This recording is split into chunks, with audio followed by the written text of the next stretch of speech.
Bueno, bienvenidos a todos los que nos estén escuchando de manera asincrónica. Estamos acá con Ezequiel Gato, licenciado en Historia, doctorado en Ciencias Sociales y actualmente investigador de CONICET recientemente. Venimos de una reunión de eso, ¿no? Vengo de una reunión con mi codirector, el querido Hernán Morizoni. Bueno, y en este encuentro que forma parte el primer encuentro de investigadores sobre rock argentino y latinoamericano, eh, que se presentaron, digamos, como una parte virtual y una parte presencial. Me interesaba charlar con vos para que hagamos un intercambio de ideas, una conversación un poco teórica sobre lo que estás trabajando vos en relación a las futuridades y a algo que, digamos, atraviesa la cultura de todos lados, pero bueno, a nosotros nos interesa particularmente la argentina y latinoamericana, que es de qué manera intervinieron las bandas, distintos géneros musicales, no solo el rock, ¿no? Porque también hay que hacer un poco más amplio, hay que pensarlo no solo como el rock, eh, los imaginarios del futuro de una sociedad. Uno en general va pensando eh, cuál era el imaginario de los 60, qué proyectaba en los 60, qué se proyectaba en los 70, qué tipo de comunidad era visible ahí, qué tipo de futuro político. Eh, Y bueno, a partir de ahí tratar de dialogar un poco sobre pasado, presente y futuro, digamos, podemos decir, de la dinámica de la música regional.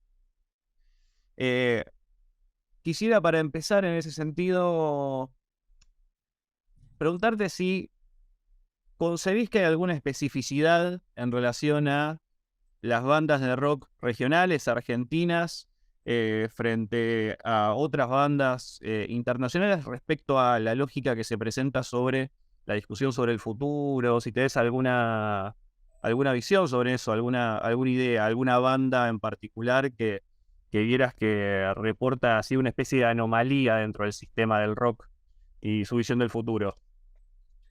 Sí, creo que respondería que depende de la perspectiva o cómo le entra uno al fenómeno. Podría decir que replica o repite o toma patrones de, digamos, de discursos, de imágenes, de futuro que están presentes también en otros países, en otras tradiciones musicales.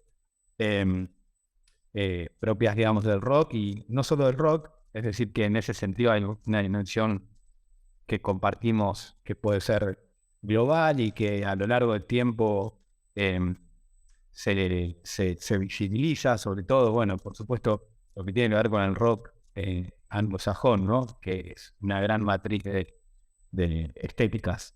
Em, Eso sería lo que compartimos o lo que se comparte, lo que yo detecto por lo menos que se comparte. Pero después hay un montón de especificidades y de giros y de operaciones muy, muy propias, muy en ese sentido locales, o que tienen que ver con el cuerpo vivo del rock en las condiciones argentinas. Un país que en un momento, un país periférico, pero en algún momento eh, aspirante a potencia o con, digamos, con discursos o imágenes de potencia también o de posibilidades de potencia. Luego un país que atravesó una serie de dictaduras muy sangrientas, muy sanguinarias, muy ligadas a la historia del rock también, es decir, muy sensible el rock argentino a esas experiencias, por lo cual, digamos, ahí yo identifico, por ejemplo, un momento eh, entre la dictadura y a lo mejor algunas cosas que he visto un poco más de la postdictadura, donde, bueno, difícilmente esas cosas uno las puede encontrar en el rock anglosajón, en el cual no, esas experiencias no tuvieron lugar.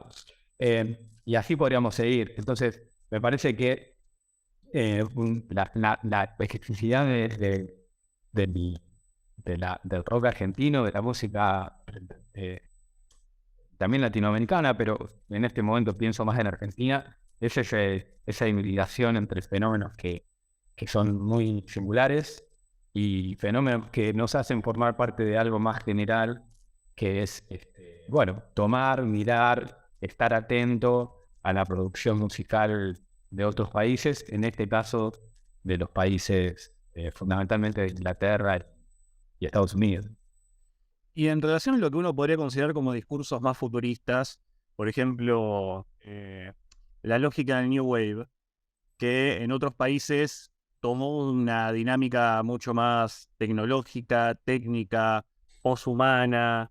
Eh, Acá pareciera que en el fenómeno del rock eso no pasó tan así. Incluso décadas después, de hecho tenemos el momento de la discusión Papo DJ Deró, el sábado bus, ese mítico encuentro, eh, como si fuera que hay un discurso relacionado quizás a lo más tecnológico, técnico, que no entra dentro de las visiones de futuro que, que provee la música. Sí, ¿Vos dirías que eso tiene que ver también con la trayectoria más humana, política y de compromiso que hay detrás de la producción artística nacional o regional?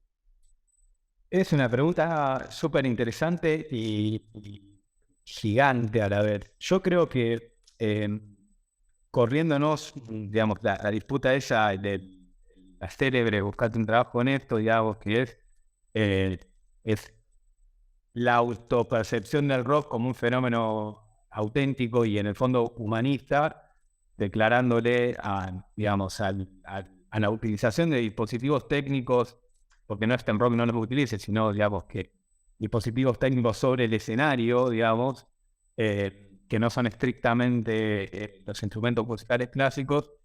Si uno decía que si uno da algunos pasos atrás, a mí me parece que hay una historia de New Wave y de Synth Pop y de fenómenos musicales, a lo mejor quizás más localizados en las grandes ciudades. Pienso un poco en Rosario, pienso sobre todo en Buenos Aires, en y quizá en Córdoba, donde hubo experiencias, digamos, de estas exploraciones transhumanistas, robóticas, artificiales. Pienso en Melero, por ejemplo, Los encargados.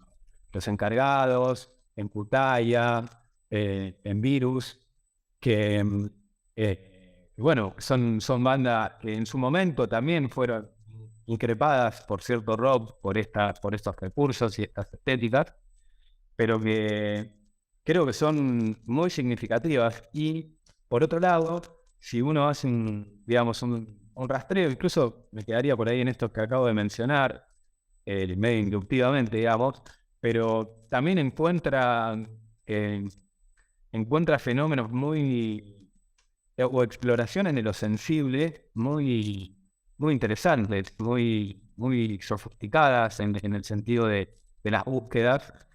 Virus, por ejemplo, yo creo que Virus es una banda cuya, entre comillas, misión histórica fue dotar o devolverle al cuerpo una sensibilidad que la dictadura había destruido por vía de la tortura, es decir, el cuerpo sensible, erótico y a la vez maquínico de Virus, es un cuerpo que está tratando de, digamos, de reponerse, recomponerse a partir de la destrucción y la fragmentación que, que sufrió la dictadura, que sufrió en la dictadura, ¿no? Entonces, ¿por qué digo esto? Porque si bien hay algunas cuestiones que podrían remitir al transhumanismo, bueno, robótico, también es interesante ver cómo todo lo contrario, digamos, hay recursos técnicos utilizados para la cura del cuerpo, para la posibilidad de su resensibilización. Me parece que ahí hay algo interesante. La perspectiva del rock sobre estos géneros me parece que, como decís, ¿no? Digamos, ha sido durante mucho tiempo reactiva e incluso hostil. La célebre y lamentable polarización entre redondos y Soda Stereo repite un poco ese patrón, ¿no? De pop versus el rock. Y, y me parece, sí, que en Argentina, por distintos fenómenos, quizás digamos, de conservacionistas, diría yo, el rock mantuvo una fuerza y una centralidad a lo mejor que en otros lugares quizá no lo haya tenido tanto, y esa discusión entre rock y pop no esté tan presente, digamos. Esté tan radicalizada.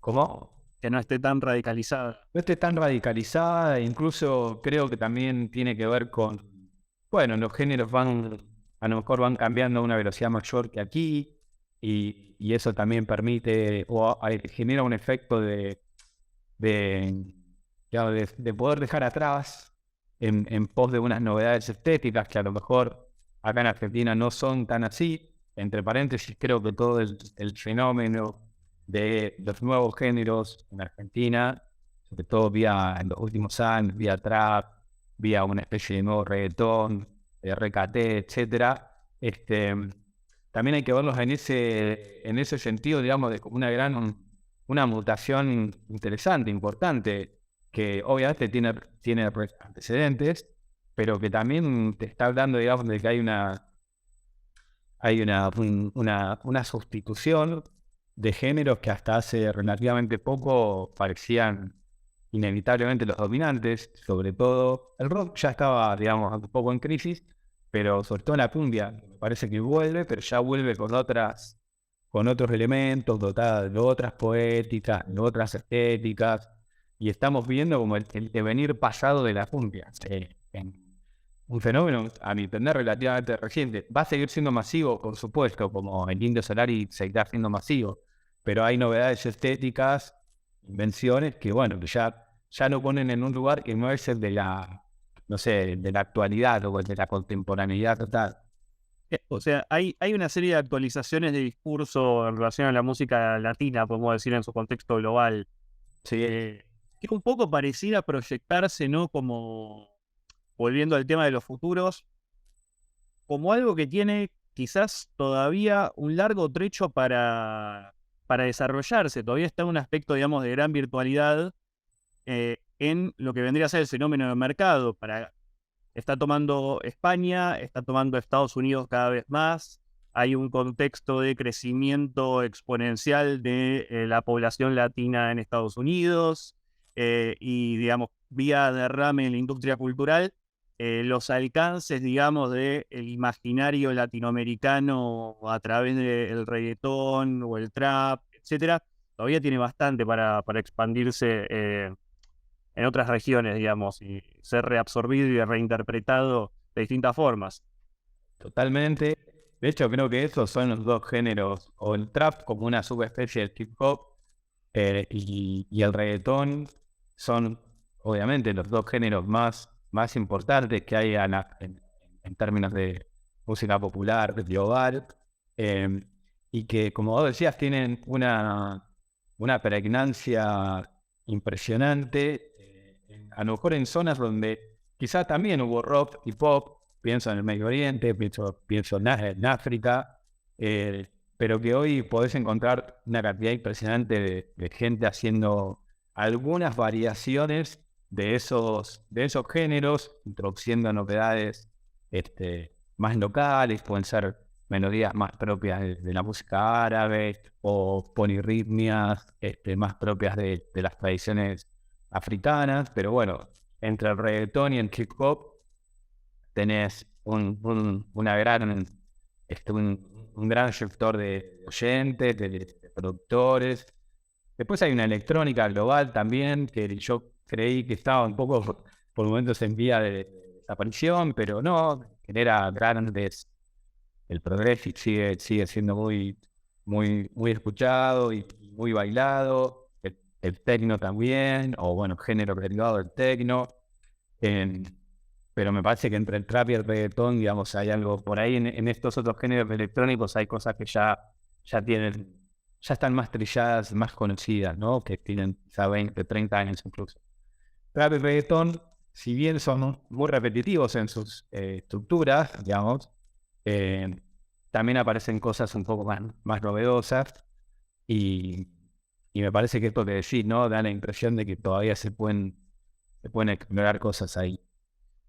Tengo una pregunta, mejor dicho, dos relacionados con esto que decías recién, y era en relación justamente a la futuridad, es decir, a la virtualidad de futuro que contienen algunos discursos musicales, algunos géneros en particular.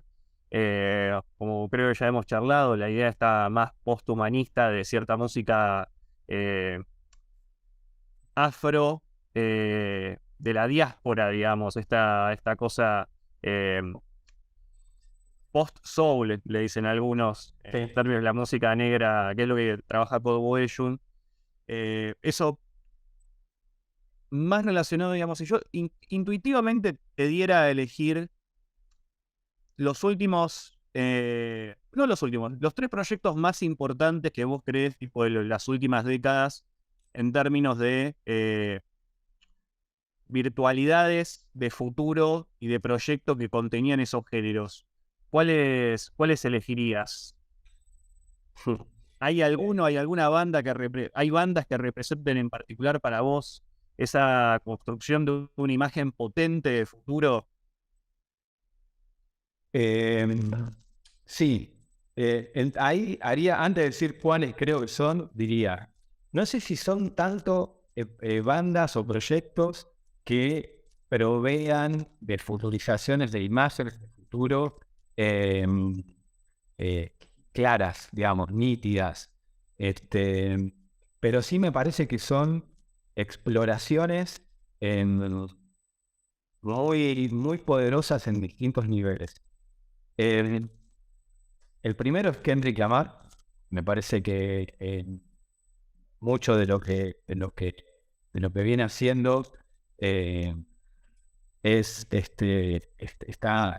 está explorando unas virtuales justamente y abriendo unas posibilidades, trayéndolas que de alguna manera estaban inscritas, implícitas o ahí latentes en las estéticas del hip hop, pero que yo creo que Lamar lo lleva a otro nivel.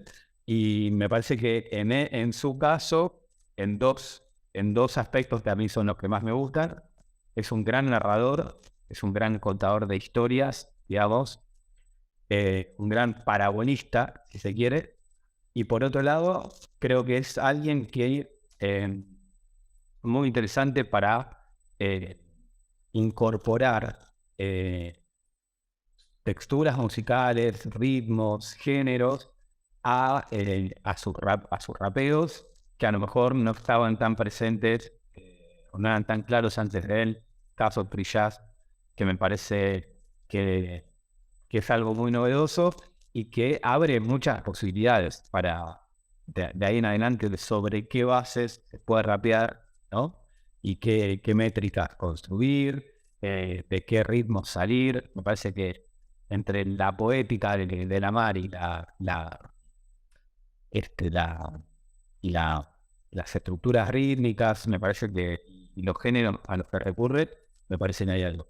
Después, creo que Solange es otra, eh, yo creo que es una genia absoluta. Los dos discos son brillantes de punta a punta, todos los temas son los temazos. Es muy diferente, yo creo que Solange es más bien una especie de nuevo modernismo afroamericano,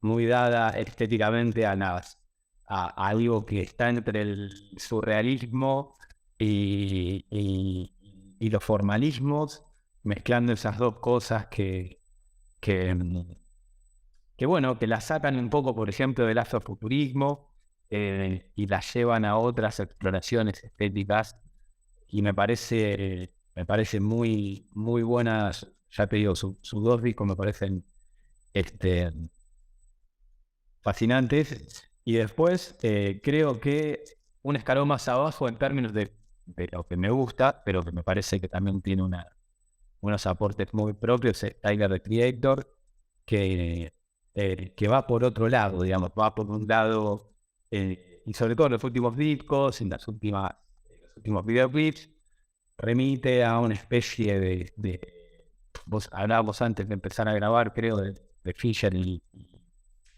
las Outologies.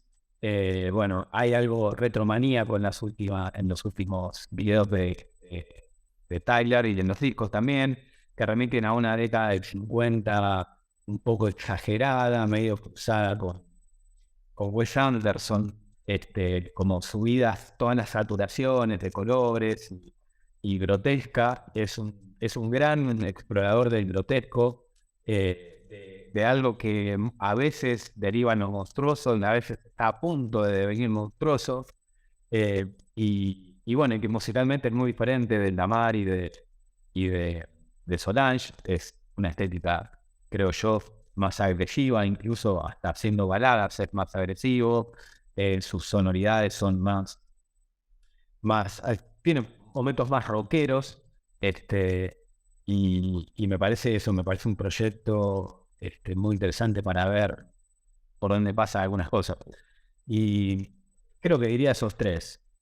Y en términos nacionales, si tuvieras que pensar 3 proyectos estéticos para pensar esa potencia de futuro, antes nombraste, por ejemplo, esto que implicaba de alguna manera Virus con la recuperación del cuerpo, que es un discurso que además a lo largo de los discos se va intensificando. Uno puede pensar desde Wadu Wadu y una poética mucho más festiva, repetitiva, de look, como ya de look, irónica, a una construcción mucho más lírica, romántica, hasta bueno, la proyección final de Encuentro del Río Musical, que es digamos, el gran cierre, uno podría pensar de la obra, diciendo por los parlantes te iré a buscar, o sea, ya esta lógica de un mensaje dado directamente al oyente del futuro, en el caso de Virus.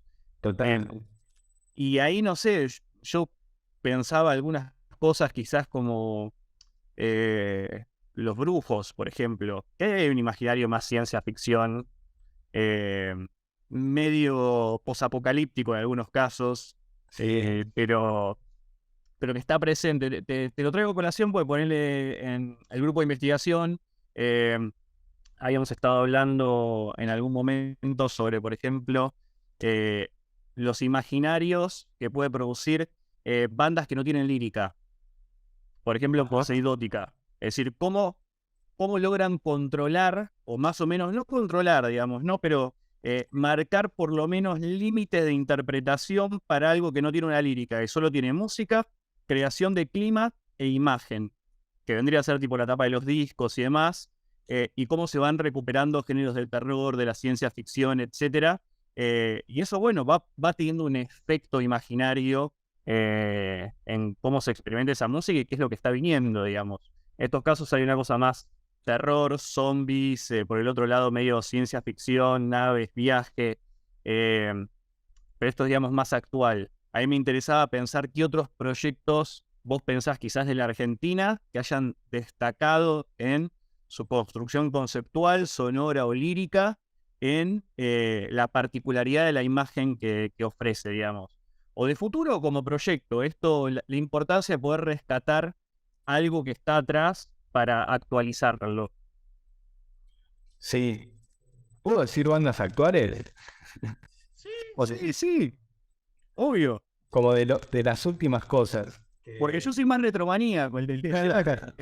A mí me cuesta mucho. Ahora lo vamos a llevar también un poco al indie, porque para mí es un tema particularmente interesante, y lo que está dentro del género indie en general, líricamente y relacionado con las potencias de futuro. Pero eso lo dejamos para dentro de un rato. Te Bien. dejo. Igual voy a mencionar un indie, así que pues mientras hablaba pensaba, bueno, quizá yo creo que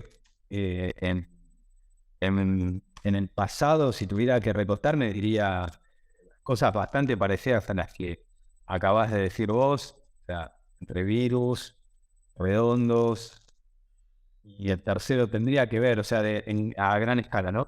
Eh, Tal vez babasónicos, pero me quería focalizar ahora un poco porque, como para ver también en estos términos, en términos de pensar cómo las estéticas musicales se vinculan con el futuro, ¿sí?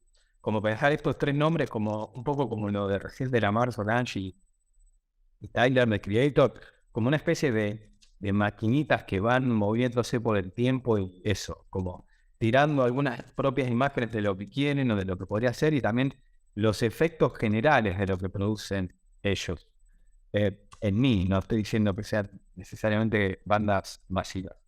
Eh, creo que Catriel es alguien que está adoptando algo que por momentos tiene clarísimas referencias a Spinetta, pero que o sus descendientes, pero por momentos tiene unas búsquedas y unas mezclas y unas estéticas sexuales también son muy poco habituales.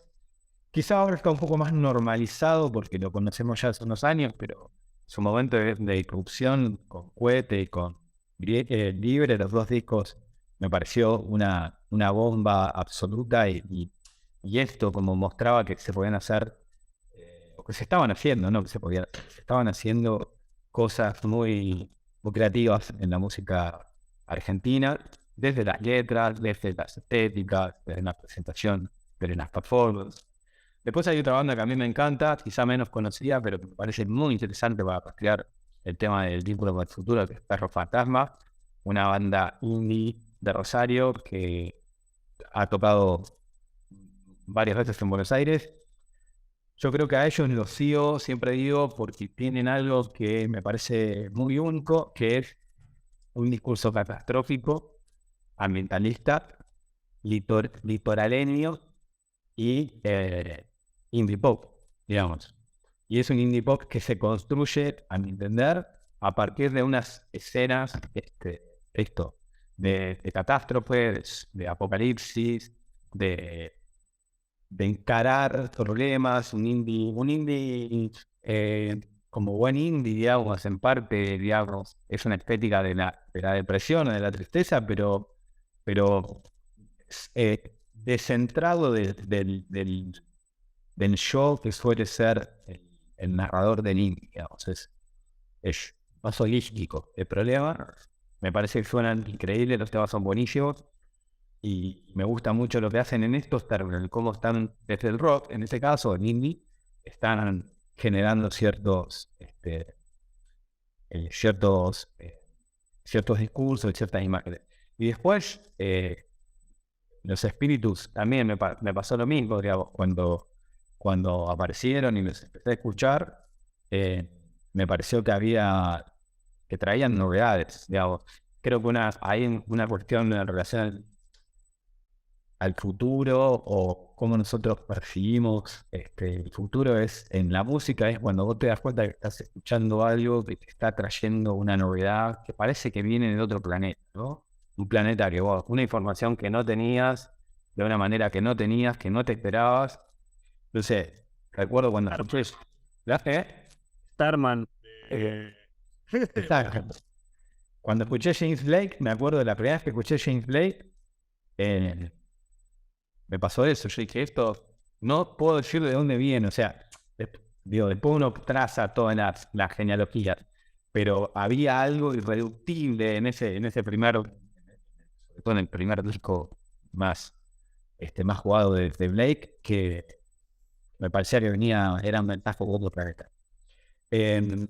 Con los espíritus lo que me pasó fue que algo diferente, ya sea Perro Fantasma o Catriel, que tiene que ver con cómo se constituyen como una especie de desvío de los géneros que usan, digamos. Son porque uno puede identificar más o menos rápidamente, digamos, las influencias, los géneros que tocan, pero siempre, o en casi todos los temas, hay una sonoridad, unas ecualizaciones, unos filtros, unas frecuencias, unas disonancias que no son exactamente lo que uno espera de ese género. Y digamos, es una estrategia de composición que tiene que ver con agarrar todo ese pasado, el pasado del blues, del rock, y y hacerlo pasar por una máquina contemporánea que estás permanentemente escuchando ese desvío, digamos. Y es como, y no estás ni en la novedad absoluta, en la cual no hay referencias, y tampoco estás en el género consolidado, en el cual uno puede más o menos predecir cómo van a sonar las cosas. Eso me parece muy logrado en los espíritus. Y bueno, aparte musicalmente suena muy bien, pero esa estrategia de estar, y de nuevo, volviendo al fantasma de Fisher, creo que tienen algo espectral, digamos, incluso tienen un sonido ligeramente espectral en algunos temas, como están producidos, que me parece que son una manera de enlazar o de hacer, de utilizar el pasado acumulado en función digamos, de producir unas novedades. Pero unas novedades, de nuevo, siempre relativas. Yo te quería preguntar o quería indagar un poco más sobre el indie. Yo a veces parezco como acérrimo enemigo del subgénero, pero porque particularmente me pasa algo yo, aunque de otra manera, digamos, ya hemos hablado varias veces y nos ha tocado charlar sobre la cuestión del futuro, el arte, etcétera, varias veces, en distintos ámbitos, y yo soy uno de los que no resigna la captura del futuro, es decir, de distintas formas de futuro, y creo que para lograr, cuando vos hablas de futuridades, futurabilidad y futurización, es decir, como tres conceptos, uno lo virtual, uno, digamos, la potencia que tiene ese discurso de transformarse en futuro, y después el otro, el proceso de transformar eso en ese discurso. eh, yo hay un concepto que rescato en el medio para que eso sea posible, y es el concepto de patos, digamos. Es decir, que en general una imagen que perdura contiene una carga fuerte de patos. Cuando pensamos medio la escena de eh, biografía de Tadeo Isidoro Cruz de Borges, ese que digamos, la vida de una persona se define en un momento, y es el momento en el que Cruz decide ponerse a pelear del lado de Fierro. Como esa imagen que carga todo el patos necesario para después lanzar todas las posibilidades que son las reescrituras de ese texto. En ese sentido, es decir, en el Martín Fierro después termina siendo biografía de Tadeo Isidoro Cruz, después termina siendo la reescritura que hace Coan, la relación amorosa entre Fierro y, y Cruz, y todas las posibilidades de ese discurso que puede centrarse como el futuro en términos de la amistad, en, digamos, distintas formas, pero lo que me interesa es que hay un concepto muy fuerte de patos, de pasión, de padecimiento, digamos, de todas las interpretaciones posibles de la palabra, centrados en esa imagen. Y yo veo, lejos de uno pensarlo en términos de algo patético, no como insulto, sino como cargado de patos, Sí. la lírica indie, yo la veo como algo apático. Es decir, como una especie de resignación total sobre las condiciones del presente y por lo tanto renuncia total a las posibilidades de construir futuro. Y o sea, si veo, no sé, algunas canciones de Mi Amigo Invencible, El Príncipe Idiota, uno llama Él Mató, me parece como lo recurrente, una relación tan directa con el presente y sin ningún tipo de vínculo que uno podría llamar como de involucramiento intenso, digamos, amor, odio, lo que sea, que es casi como un resignar la posibilidad de que esa vida o ese discurso prolongue una especie de imaginario hacia el futuro. Lo veo como encasillado en un presente absoluto. No sé cómo ves vos eso, digamos, ese es como mi panorama para discutir. Eh, a ver, eh, en parte acuerdo, creo que lo que... A ver, voy a prolongar tu argumento y después veo si podemos ensayar una defensa. Pero primero voy a tomar el argumento.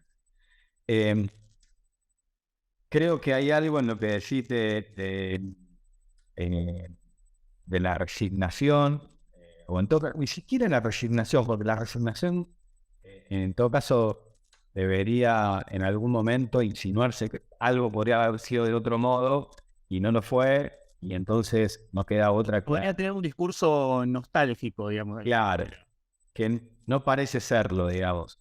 Em, pero, y en ese sentido, mejor dicho, el indie muchas veces es un discurso de la actualidad de las cosas. Es como la actualidad sin potencia, digamos. La pura actualidad. Las cosas que son siendo mientras son, digamos. Entonces, bueno, se narran, por eso muchas veces tiene incluso cierto costumbrismo, ¿no? Como se narran escenas cotidianas, charlas hiper banales. Uno podría poner De nada sirve, de Morris, como la raíz lírica del género, un poco podría ser eso. Y hacia la poesía de los 90. Sí, y yo pensaba también en la poesía de los 90. Bueno, hay algo ahí de esto, de la pura actualidad. Ahí a mí se me abren dos preguntas, que son, bueno, quizá en ese narrar la pura actualidad haya un intento de salvar algo que está en riesgo, que es el presente de la experiencia, digamos, porque si todo pasa a gran velocidad y no hace ningún tipo de sentido, bueno, tampoco es que por fuera del indie hay una gran voluntad de futuro que el indie vendría a socavar. Más bien hay una enorme, digamos, crisis de la relación con las posibilidades y también con el propio presente. Y a lo mejor uno podría decir, por eso digo que ensayo un argumento, un poco lo mismo que en algún momento se dijo en la poesía de los 90, ¿no? Bueno, es una operación de salvataje en un naufragio, no sabemos dónde está la isla donde vamos a llevar las cosas, pero alguien tiene que agarrar las cosas primero para que después la posibilidad de una isla, ¿no? Como el libro de Welbeck. Y por otro lado, creo que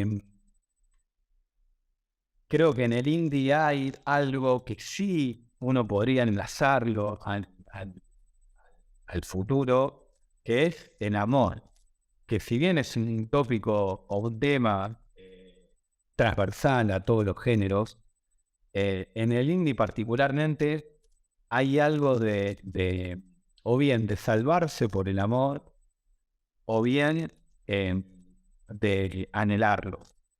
Y me parece que ahí, con todas las, digamos, limitaciones que puede tener ese discurso muchas veces romántico, diría conceptualmente que sí hay algo hay un vínculo activo, hay una futurización activa en el indie que es esa, la futurización como amorosa, digamos, en un sentido amplio. Y la otra cosa que le reivindicaría, vos decías lo del pathos. Y yo pensé también en que el padecer, sobre todo en el último libro de Paolo Brno sobre la impotencia, él trabaja mucho el padecer en oposición al hacer. Y por lo tanto, el padecer tiene que ver con recibir también. Es un arte de la recepción, digamos, de saber recibir lo que llega. No estar ni recibir no es adaptarse a lo que llega, es poder estratégicamente hacer algo con eso que viene. Y recién cuando vos hablabas de eso, de la apatía del indie, ahí se me plantea una duda que realmente no tengo una respuesta, que es si el indie, si en esto que estamos diciendo, el indie es sensible a su época y por lo tanto es una máquina de recepción, o todo lo contrario, digamos. O si en realidad hay algo que hay en su poética, estamos hablando de la poética en particular, hay delata una incapacidad de recibir lo que viene de afuera, digamos. No lo sé, realmente. Creo que habría que ahí rastrear más banda por banda o o algunas letras para declinar. Sí, uno, digamos, obviamente, hablando en general, uno puede caer en vaguedades. En este sentido, obviamente, puede haber bandas que lo experimenten, lo transformen, lo operen de diversas maneras, ¿no? Pero yo lo pensaba, por eso te ponía también el tema en la poesía de los 90. Digo, cuando uno piensa en serie, sobre todo, como estábamos hablando recién, en Argentina, que teníamos primero una serie política, violencia, cuerpo, que se establece en la dictadura y que es, digamos, quizás la que constituye el núcleo más fuerte del rock argentino, Sí. o de la base de lo que llamamos rock argentino, sobre todo Charlie, qué sé yo, todo ese setentismo musical, con una perspectiva hippie y después con una perspectiva un poco más combativa, podemos decirle. Eh, Después tenemos unos años 80 vinculados con la apertura democrática, que tiene ya, uno podría pensar, una especie de vínculo más global con el destape español, con la apertura de muchos países en relación a gobiernos más autoritarios, Sí. que ahí aparece Virus, aparece también los encargados, no sé si los grupos, sí, los grupos también, más o menos de la misma época, con el New Wave y una lógica más internacional de la música, focalizada en cuerpo y baile, es decir, una recuperación del cuerpo, no tanto el discurso político comprometido de Los tweets. los twists, tipo evitar que te capturen el cerebro, es decir, cambia la lógica de la mente a la lógica del cuerpo como espacio de liberación. Y después tenemos la lógica de los 90 atravesada por el fenómeno liberal, neoliberal, podemos decir, el ciclo de los 90, donde tenemos otras bandas de rock con una lógica quizás un poco más pesada relacionada con el aguante, que podemos pensar Hermética, un ámbito quizás un poco más fuertemente metalero, Sí. que hay varias bandas, El que punk. el punk, digamos, hay una lógica de resistencia más fuerte y que terminada ese viento de cola de resistencia, la recuperación, uno podría pensar, económica, social, reestructuración post-kirchnerista, es decir, desde el 2013 en adelante, produce un medio estado de bienestar de las cosas, pero al mismo tiempo los efectos producidos socialmente por los 90, los 80-90 en términos económicos, políticos y sociales, no se despegan del cuerpo, digamos, siguen teniendo efectos en la sociedad. Y uno, ahí es donde me surge la duda si justamente el discurso indie no es una intensificación de los procesos liberales de los 90. Es decir, Bien. en términos estéticos no hay una prolongación de un proyecto que resigna a la gran comunidad, resigna las grandes poéticas, las grandes narraciones y pasa al ámbito de lo íntimo.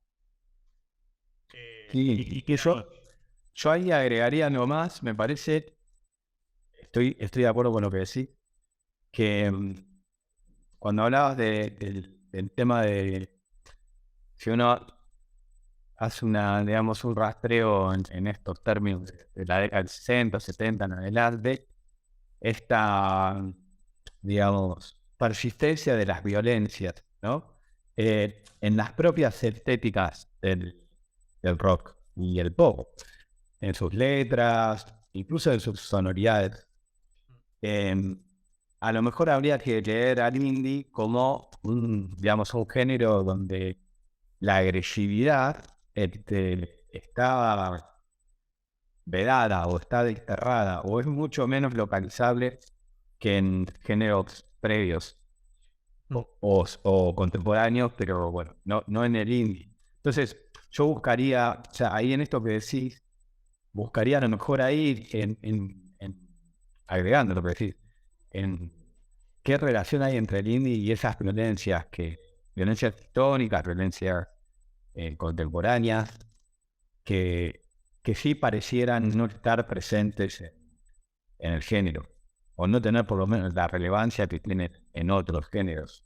Porque pareciera que en otros casos la violencia era el espacio, o digamos, la violencia era el mecanismo de defensa, de resistencia y de captura del futuro. se toma el circo con asalto, se resiste en la esquina, se defiende con el cuerpo, y ahora hay una especie, vos decís, como el péndulo se fue para el otro lado, una especie de retracción respecto a la violencia. Sí, en este género, porque pensaba, pero en este género particular, porque pensaba, por ejemplo, en, en la cumbia villera, se podría decir casi todo lo contrario, y después también se puede decir algo muy diferente en, en lo que pasa con las batallas de gallo a partir del año 2013, 14, donde básicamente los pibes se juntan a ver quién putea mejor al otro, digamos, con una serie de reglas y no van a enojarse, pero, digamos, un género musical y también poético que básicamente consiste en construir la mejor agresión verbal. Entonces tenés como un indie que destierra la agresividad y que parece ir más hacia esta cuestión del amor y quizá la inocencia o un elogio de la ingenuidad también. Y después tenés, digamos, en simultáneo, cocinándose un género que básicamente apela a todas las posibilidades verbales para destruir a sus La imprecación, el desafío. Totalmente, ¿no? Como, y a lo mejor ahí habría que ver, esto es una hipótesis totalmente silvestre, pero habría que ver si algo de eso que se había cocinado en el rock, en relación a la agresividad, y al pop, que también tiene una dimensión agresiva, si no ha sido canalizado por, por el trap, o por la batalla de gallo, bueno, por el trap también, por el RKT, o sea, géneros que son bastante picantes. El tema es que ahí me interesa de lo que está diciendo vos sobre la recuperación de la violencia, ¿a quién va dirigida? Exacto, bueno, Porque ahí es los 3 escalones, la pelea de gallo, es un 1-1 entre los individuos que participan. Sí. El discurso la violencia no está proyectada hacia afuera. Digo, de hecho, me parece hasta sintomático, por poner un ejemplo popular ahora, que había sido la lógica de Calle 13 durante todo lo que uno podría haber llamado el momento latinoamericanista, en el que la banda sonora de esa época un poco fue los de Atrás vienen conmigo, digamos, los hits de Calle 13, en términos líricos bien, como entre muchas comillas, combativos, y hoy en día la lógica en la que entra Residente es la de bardear a un adversario musical. Se fue el dilema de Bizarrap. Sí. Entonces, me parece como que empieza a entrar en una faceta como quizás un poco más de microcomunidad, más de gueto, de alguna manera, y menos referida hacia el afuera de su propio espacio, digamos. Totalmente. No hay una necesidad de interlocución con lo que está afuera para construir vías posibles de hablar de lo que tenemos adelante, digamos. Me parece buenísimo lo que decís.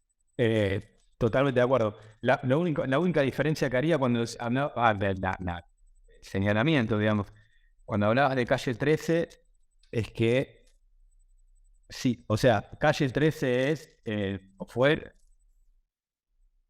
la pata militante de un género que mucho menos militante, ¿no? Digo, o sea, Don Omar o Daddy Yankee o Teo Calderón, no tienen nada de discursos militantes a lo filochavistas, latinoamericanistas, a lo Calle 13, ¿no? Como, no, digo esto en el sentido de que no es que el género deviene un género ombliguista en su agresividad, sino que ya en sus inicios está marcado por eso. Calle 13 fue como una especie de excepción. Creo que también hay mucho mano negra en Calle 13. Y está bueno lo que decís, no había pensado que su última aparición pública hace como una pirueta y, digamos, y termina termina peleándose con la industria musical, pero con nombre y apellido, y de una forma medio graciosa cuando uno lo escucha, pero a la vez, porque él mismo dice, esto no hago para divertirme, ¿no?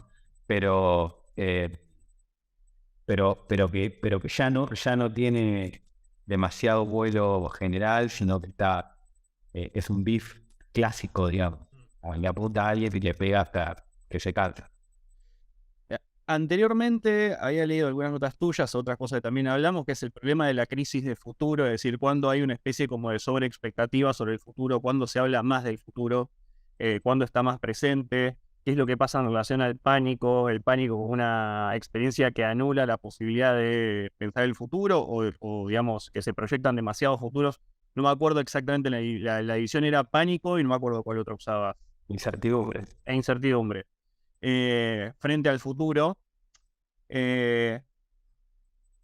Tengo también una teoría, una idea en la cabeza que no sé si vos estarás de acuerdo o no y qué pensás al respecto, sobre cuál fue el último gran proyecto en términos de género globales de presentar, que presentó una visión de futuro y que por eso me parece que queda bastante lejos, que vos lo nombraste, que es la electrónica. En términos de gran género portador de un discurso no solo sobre el futuro, sino también futurista al mismo tiempo. Sí. Futurista en términos tradicionales de ciencia ficción, con Underground Resistance, los colectivos, las lógicas de las medio hacking base, zona temporalmente autónoma, es decir, plantear una lógica social, una red de inteligencia para poder hacer fiestas, una lectura antiestatal, antipolicial, súper transversal. ¿De eso qué quedó? ¿Hay un resto de eso hoy en el presente? O primero si coincidís, digamos, yo tengo la idea de que post caída del muro de Berlín, eso tiene un boom con la globalización, es decir, la música electrónica se globaliza finalmente, más allá de Alemania oriental y occidental, y se transforma, digamos, en un gran género mundial, del que no quedamos nosotros tan lejos en términos temporales, porque a fines de los 80 y los 90 acá ya hay música electrónica, pequeño, pero hay. Sí. ¿Hay algo que queda de ese futuro? ¿Considerás que hubo otro gran proyecto en esos términos, digamos, como con potencia de plantear algo comunal para más adelante? Bueno, suspiro porque esa electrónica, no justamente esa época, sino un poco posterior, pero yo participé de alguna manera de ese movimiento, ya sea estando en un colectivo autogestionado de músicos y de DJs con quienes hacíamos fiestas en Rosario, se llamó Planeta X, que tomaba mucho de las free parties, o se inspiraba en parte en la free party. Por otro lado, porque viví en Italia y tuve como la ocasión de vivir el último, o quizá el último momento de la free party o de las free techno parties, en distintos lugares, en bosques, en estaciones de trenes, y en algún momento investigué un poco a partir del concepto de Hacking Bay, la historia de Spider Tribe, el colectivo inglés, que fue muy importante en el armado de fiestas techno desde finales de los 80 en adelante, desde principios de los 90 en adelante en Inglaterra. Bueno, hay todo un mundo ahí que me hace suspirar. Por otro lado, me parece interesante lo que decís del futurismo, digamos, porque, bueno, efectivamente es un género que futurista en el sentido en que el vector dominante a la hora de la imaginación y de la producción En la máquina. de devenires son las máquinas, claro, si es la técnica y hay una celebración de la técnica, después, bueno, se pueden hacer declinaciones en cómo esa técnica se ensambla a otras cuestiones, pero efectivamente es así. Lo que habría que ver es y lo que me parece también interesante a rapear es cómo esto sucedía, digamos, entre, como vos decís, entre, digamos, bueno, desde Kraftwerk hasta no sé, hasta mediados de los 2000. Eh, y luego, en el momento de explosión de redes sociales, de internet, de algoritmización de nuestra existencia, de Big Data, etcétera, etcétera, y de una nueva fase de la inteligencia artificial, los dos géneros que gobiernan, digamos, la música popular no parecieran ser futuristas. Entonces tenés como mucha presencia de máquinas en la producción musical, pero no hay una celebración temática de las máquinas en esos géneros. Incluso en parte lo contrario, ¿no? Hay como más cuerpo humano, más baile, más emociones, más expresiones, más sensaciones, no sé. Hay quizá una posible vía para analizar eso. Y dicho eso, la verdad, la respuesta es que no sé, o sea, no sé si hay un proyecto musical que tenga digamos, las características o los efectos que tuvo la electrónica en ese momento. Habría que ver al revés, si dos cosas, habría que ver, por un lado, si estos géneros dominantes, de nuevo, ¿qué producen? Digamos, ¿qué producen globalmente como experiencias? Si estas experiencias nos están diciendo algo de posibilidades por venir.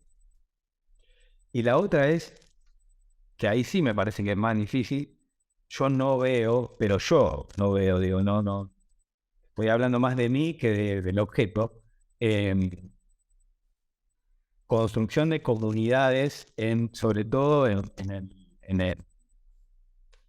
eh, sobre todo en reggaetón. Me parece que en el rap y el trap, el hip hop, hay más tradiciones comunitarias de armado de colectivos, de grupos, de escenas, y de ahí sí podría haber algo, digamos, equiparable, de cómo se armaban las escenas de la electrónica y no sé, pienso ponerle en el quinto escalón, ocupando el espacio público durante varios años, invitando de boca en boca, usando las redes, pero en una escala bastante underground, que en un momento eclosiona y esos 10 pibitos que no llegabas a ver desde la avenida, ahora son 700, 1000 y los podés ver y de repente registrar un fenómeno de que algo está pasando y algo se está volviendo contagioso. Y que han cuidado algo de eso que pasó ahí. Yo tengo la impresión de que la escena musical actual de los jóvenes argentinos,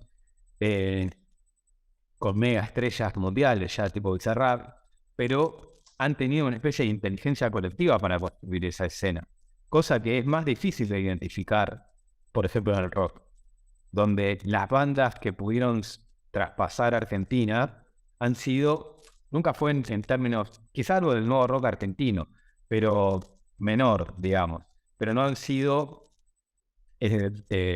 bandas que colectivamente hayan construido esa experiencia. Mientras que yo creo que en el caso actual sí hay más colaboraciones cruzadas, hay más referencias, no sé, suben videos estando juntos, lo que sea. Algunas cosas son más interesantes y otras menos. Pero hay algo de ese quinto escalón, de cómo lo armaron, unos pibitos que con unos teléfonos que se caían a pedazos, qué sé yo, que fue desplegando esa posibilidad medio colectiva de armar algo más grande.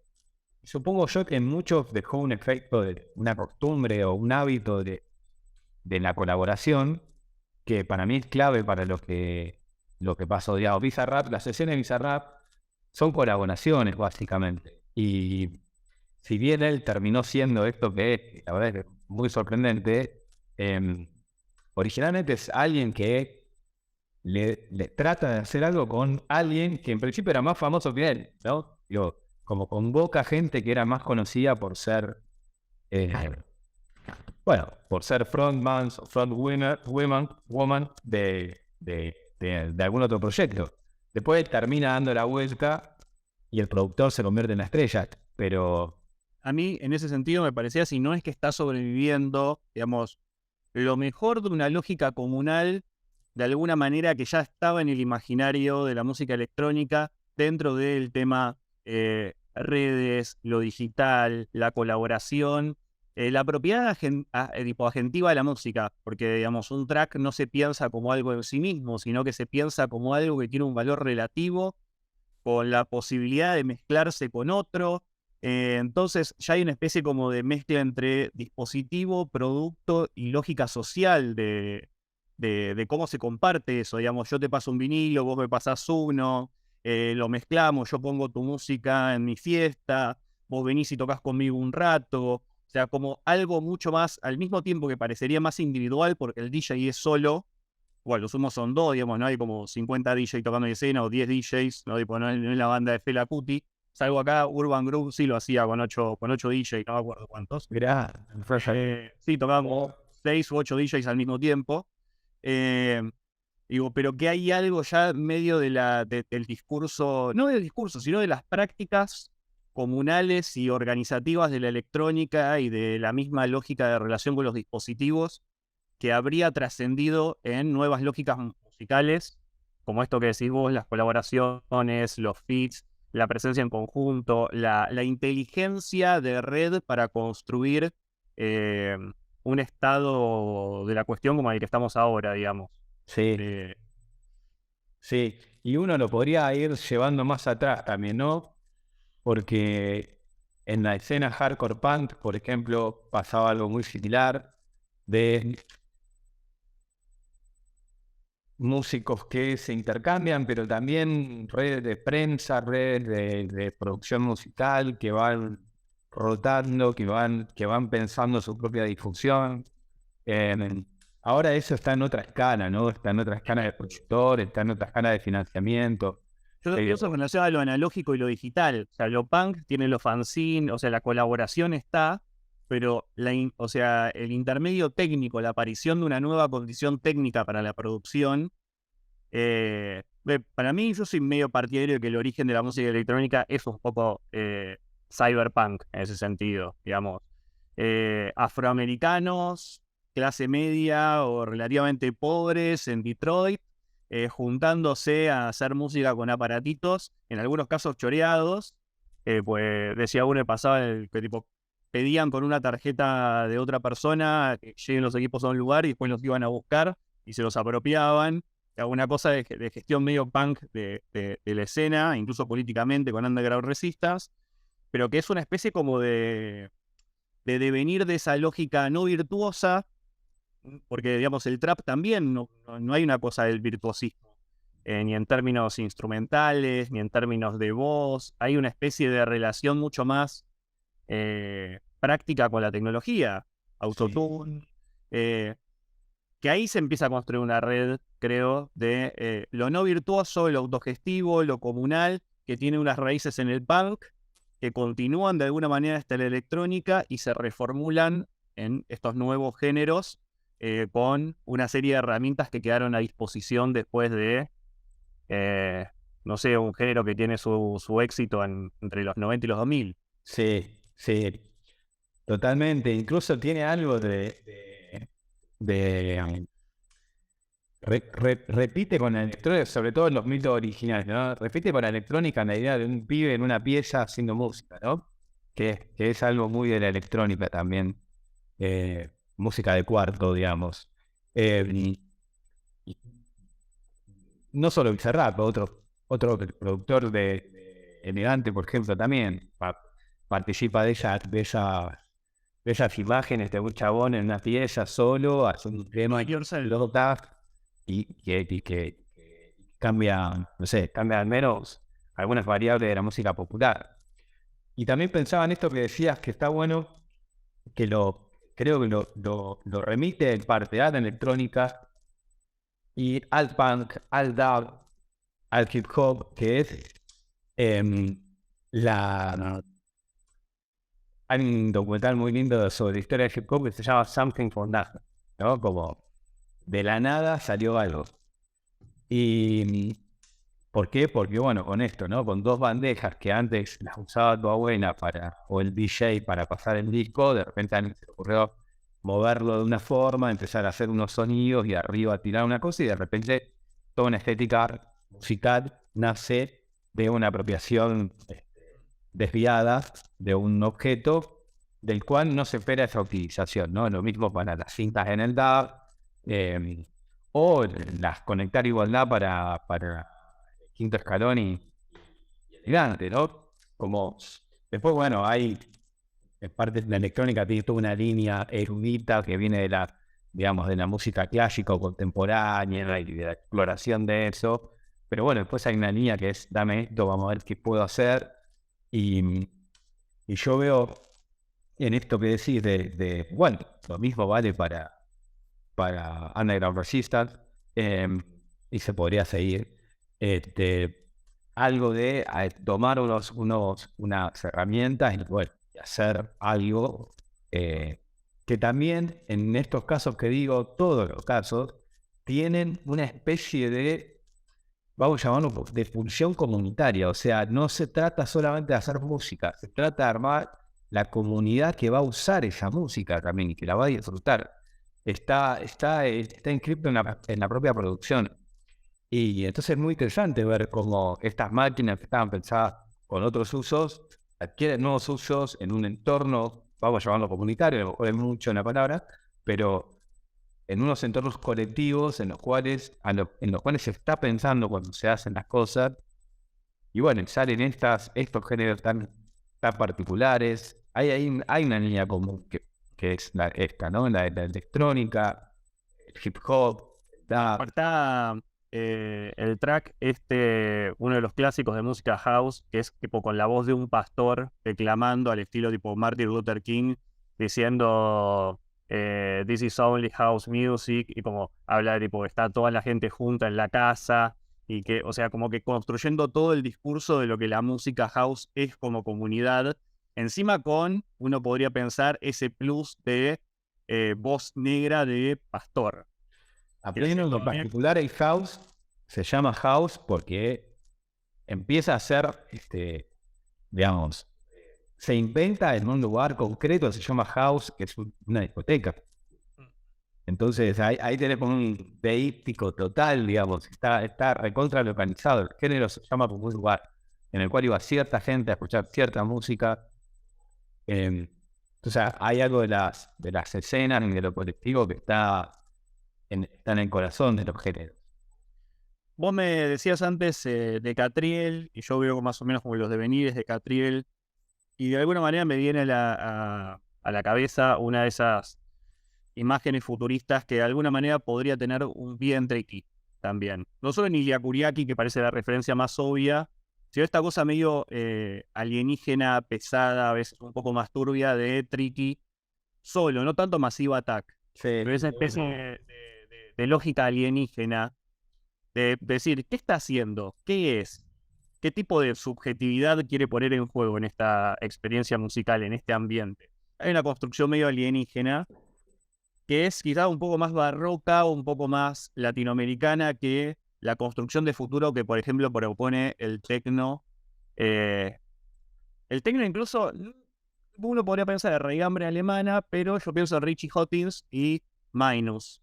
Y la lógica, chicos de negro, minimalismo, espacios abiertos o cerrados, pero limpios, suficientemente como asépticos, como si fuera un hospital, digamos, un hospital para el sonido, una especie de lugar de ingeniería sonora. Una sala de espera, Una sala de espera donde tipo, cada uno está en su lugar, etc. que nadie sabe qué estamos esperando, por otro lado. Exacto.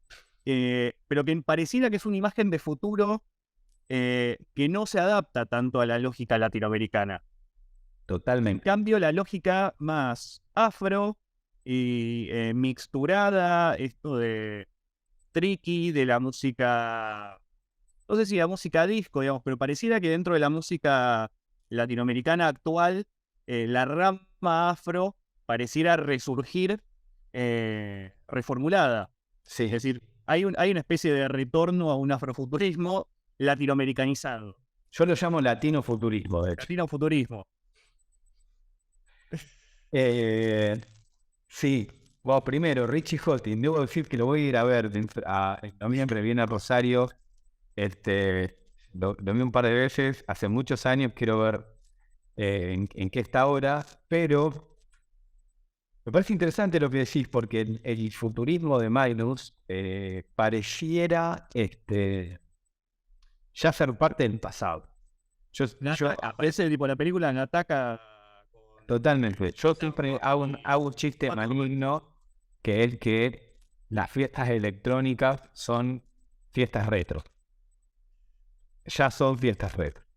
Es muy chiste porque hay otra zona de todo eso que me parece que no, que hay muchas cosas hiper interesantes, pero hay una parte que sí, que efectivamente son ya tienen algo retro. Tiene algo que apela a un pasado que ya tuvo lugar.